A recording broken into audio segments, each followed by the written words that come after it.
자, 6위 소식. 김정은, 트럼프 대통령도 고개를 절레절레 저었다고 합니다. 이 내용 이야기를 나눠보도록 하겠습니다. 이유종 기자. 예. 자, 미국 대통령, 트럼프 대통령이 자, 북한 김정은을 미쳤다, 정신 나갔다 이렇게 평가했다면서요? 예, 최근에 CNN이 최측근을 인터뷰를 했습니다. 그랬더니 트럼프의 속내가 드러났는데요. 트럼프는 이렇게 얘기했습니다. 북한과 북핵을 미국의 직접적인 최고 위협으로 여기고 있다. 또 김정은이 미쳤을지도 모른다. 이런 믿음을 생각하고 있다. 이렇게 발표했습니다. 또 이런 얘기도 했습니다. 이렇게 김정은이 여러 가지 행태를 하는 것을 보니 미친 것이 아니면 명석하거나 매우 전략이 뛰어난 것이다. 이런 답변을 했습니다. 이런 행태들, 도대체 어떤 행태들을 얘기하고 있는 건가요, 지금? 최근 탄도미사일을 북한에서 많이 발사를 했고요. 또 하나 보면 이번에 김정남 피살 사건 같은 것들도 저지르고 있습니다. 그렇다 보니 트럼프가 이렇게 김정은에 대한 생각들을 구체적으로 거론하고 있고요. 최근에 보면요. 최근에 보면 신시내티에서 지역 신문 기자들하고 간담회를 가졌습니다. 이 자리에서도 비슷한 얘기를 했습니다. 북한은 세계 위협이다. 북한은 세계 문제다. 북한은 곧 처리돼야 한다. 이렇게 강한 어조로 기자들에게 말했습니다.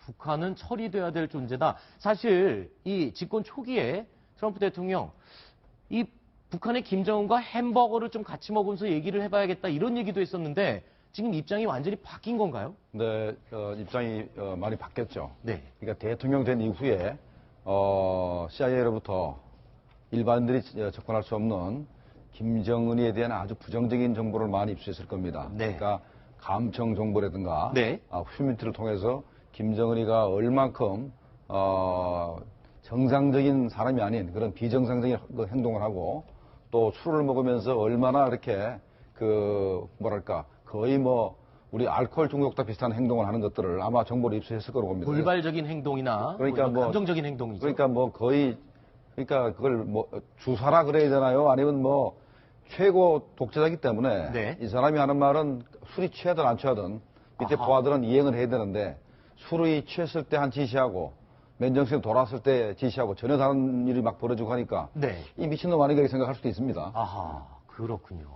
제가 좀 정리를 해드릴게요. 네. 트럼프가 햄버거 정심할 수 있다라는 것만 우리나라 보도가 됐는데 우리나라 네. 언론 저희가 있는 매체까지 포함해서 모든 언론들이 참 트럼프를 희화화하는데 네. 트럼프 간단한 사람 아닙니다. 네. 이렇게 자꾸 희화를 해버리면 우리가 판단 미스를 하는데 제가 알기로는 저 사람이 했던 멘트가 정확히 뭔가 하면은 나는 김정은과 스테이크 저녁은 할 수 없다. 만찬은 할 수 없다. 그러나 그가 햄버거 점심을 원한다면 그 정도는 오케이, it's okay. 그거였어요. I cannot eat steak dinner, but 햄버거 런치, it's okay. 이거였거든요. 벽을 낮춘 거고. 예, 확 떨어뜨린 거였죠. 근데 그 앞에 걸 제외하고 뒤에 것만 보도하는 바람에 우리나라에서 오해가 생겼는데 그건 언론의 하나의 큰 실수입니다. 원래 판단은 저것이었고요. 그리고 오늘자 월스트리트 저널에 뭐가 나왔는가 하면 네. White House explores 옵션 한 다음에 including military use 이렇게 했습니다. 네. 북한에 대한 정책을 새롭게 탐구하는데 군사력 사용을 포함한 거를 포함시켜서 연구하기 시작했다 얘기인데 지금 여기에서 지금 트럼프가 얘기한 것 중에서 자기 자신의 의문점은 김정은이 미쳤는지 영리한 건지 전략적인지 궁금하다 이거지 않습니까? 네, 네. 이게 지금 뭔가 하면 지금 김정은이 하는 건 예측하지 못하도록 탁탁 도발을 해서 허가 찔리는 거잖아요. 네. VX 카드를 어떻게 지금 사용합니까? 그다음에 과거 자기 아버지는 어떻게 평시에 공격 무기인 잠수함으로 우리나라 배를 공격합니까? 이런 게 저게 미친 건지 전략적인 건지 영리한 건지 모르겠다는 거니까 지금 저 사람의 머릿속은 지금 이제 폴 이글 훈련하고 이제 캐 리저브 연습이 들어가는데 군사적 대응까지 지금 대비하고 들어간다고 보셔야 됩니다. 그렇군요. 자, 미친 건지 영리한 건지 전략적인 건지 알 수 없는 이 김정은. 자, 미국도 군사적인 방법도 포함해서 대응을 하겠다고 했는데 우리나라도 예외가 아니죠. 어제부터 군사훈련, 저희 최대 규모의 군사훈련 시작이 됐는데 이 훈련에 지금 F-35B 전투기가 투입이 됐어요. 네, 자, 이 전투기, 화면에 이 전투기 도대체 어떤 성능을 가지고 어느 작전에 투입이 되는 특징이 있습니까? 네, 저 F-35B는 이제 수직 이착륙이 가능합니다. 활주로가 없어도 되는 뜰 수 있죠. 그다음에 네. 그 미 해병대가 주로 활용을 하는데요. 그래서 스텔스 기능은 똑같이 갖고 있고요. 그다음에 뜨고 난 다음에는 공중급유기가 다가와서 기름을 넣어주면 항속거리가 확 늘어납니다. 그래서 이제 원래 레이더에 잡히지 않는 데다가 만약에 해면에 바닷가에 붙어서 해면으로부터 한 100m쯤에 딱 붙어가면은 네. 지구가 둥글죠. 네. 둥그니까 이쪽에 레이더 파 쏘게 되면 안 걸리죠. 그러네요. 레이더에 잘 안 걸리는데 원래 또 안 걸리는 바다로 붙어가서 가까이 가서 때리니까 상대방에서는 뭐 참새가 날라오나 아하. 골프공 크기 정도로 보이니까 이게 뭐지 하다가 보면 와장창 깨집니다. 그 다음에 도망갈 때는 가장 높은 속도로 오다가 또 중간에 공중급유를 받으면 안전하게 귀환할 수가 있죠. 그래서 지금 우리 8군단이 있는 데인가 거기 승진훈련장에서 폭격 연습을 하는 걸로 들어왔습니다. 그렇군요. 김정은이 지금 제일 무서워하는 게 사실은 그 참수작전. 여기에 굉장히 발끈발끈하지 않습니까? 그럼 이 F-35B 전투기가 그 참수작전에 투입되는 전투기다 이렇게 이해하면 되나요? 저는 그거는 못할 거라고 봅니다. 왜냐하면 그래요? 김정은이가 이제 저것도 영리하잖아요. 네. 트럼프가 영리한 건지 전략적인 건지 미친 건지 모르겠다. 걔 영리하다는 얘기잖아요. 네네. 그럼 딱 우리가 이런 작전 들어가면 철봉고에 숨을 겁니다. 아하. 철봉고는 땅에서부터 지하 200m입니다. 거기를 잡으려면은 관통탄이라고 하는 모압인가요? 그걸 때려야 되는데 그건 워낙 커서 F-35B에는 탑재하지 못하고요. 전략 폭격기를 투입해야 될 겁니다. 네. 그러니까 미국이 F-35A도 아니고 네. F-35C도 아니고 B를 전진 배치한 것을 우리가 의미를 봐야 됩니다. A와 C와 B가 뭐 어떻게 돼요? A는 우리 한국처럼 이렇게 공군을 할투로 해서 쓰는 거고, 네. C는 항공모함용입니다. 아하. B는 해병대가 쓰는 거거든요. 아. 문제는 해병대입니다. 해병대. 해병대가 그러니 결국은 저거를 전진 배치시켜놓고 해병대가 북한에 상륙할 수 있다는 걸 자꾸 보여주는 겁니다. 아. 그러니까 남포나 원산을 상륙해서 김정은을 제거할 때 상륙부대를 상륙시키겠다라는 그런 메시지를 주는 것이죠. 얘기를 들어보니까 한마디로 요약하면 선제 타격할 수 있다라는 것을 보여주는 그런 의미가 있군요. 원래 우리 작전 계획에서 인민군이 내려오면 우리가 좀 뒤로 물려서 막습니다. 네. 딱 저지가 되고 나면은 우리도 권투하다 딱 막으면 어떡합니까?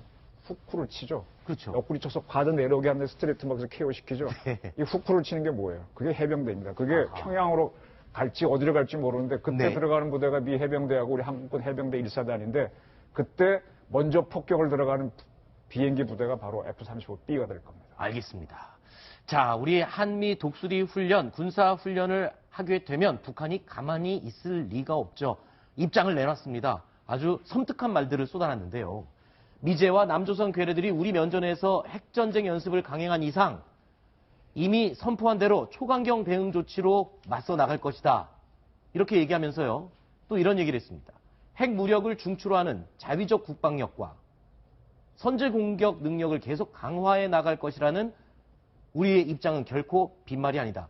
이 말을 들으니까 섬뜩한데요. 지금 어떤 군사 도발, 무력 도발을 할 가능성이 높아지고 있는 거 아닌가 이런 생각이 들거든요. 그러니까 이걸 이라크전을 보시면 돼요. 네. 이라크 전쟁 때 보게 되면 미국도 계속 성명전을 했고 그때 네. 이라크에서는 미국하고 단교된 상태니까 유엔 대표부에 와 있는 이라크 대사가 계속 미국을 상대로 막 격렬한 말을 뿜어댑니다. 네. 그래서 이렇게 서로 언어의 싸움이 섞이기 시작하면은 그다음에 주먹질이 오가는 거거든요. 지금 한반도 문제는 그런 쪽으로 지금 와 있습니다. 네. 근데 재밌는 건 그때 이라크 전쟁이 딱 시작되니까 유엔 주재 이라크 대사가 제일 먼저 항복했죠.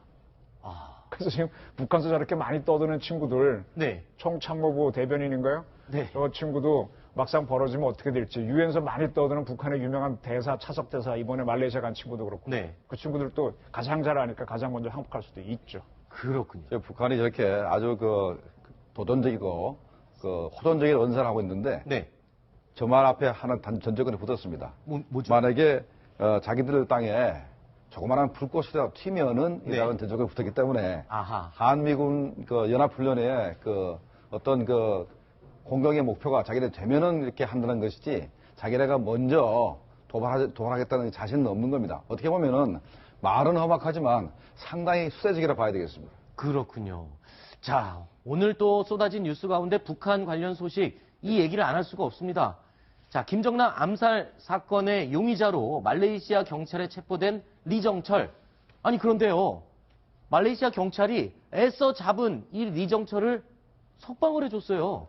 이게 어떻게 된 겁니까? 왜 석방을 해준 겁니까? 저도 지금 저희같이 이제 주간지 월간지 쓰는 기자들은 참 이렇게 헤매는데 저도 저 친구를 재판에 회부할 줄 알았다가 네. 정식 때부터는 아니겠다 싶어서 준비를 했는데 지금 막 추방을 한다 그래서 좀 당황을 해서 좀 바꿨는데요. 네. 리정철은 처음에 저 체포할 때부터 제가 유심히 보니까는 암살에 직접 개입한 게 안 나오더라고요. 그렇죠. 그러면 저 친구는 뭔가 하면 블랙으로 들어와서 어떤 다른 공장망을 운영했다는 겁니다. 네. 제가 보기에는 말레이시아 정보부, 경찰도 아니고 정보부에서 이 친구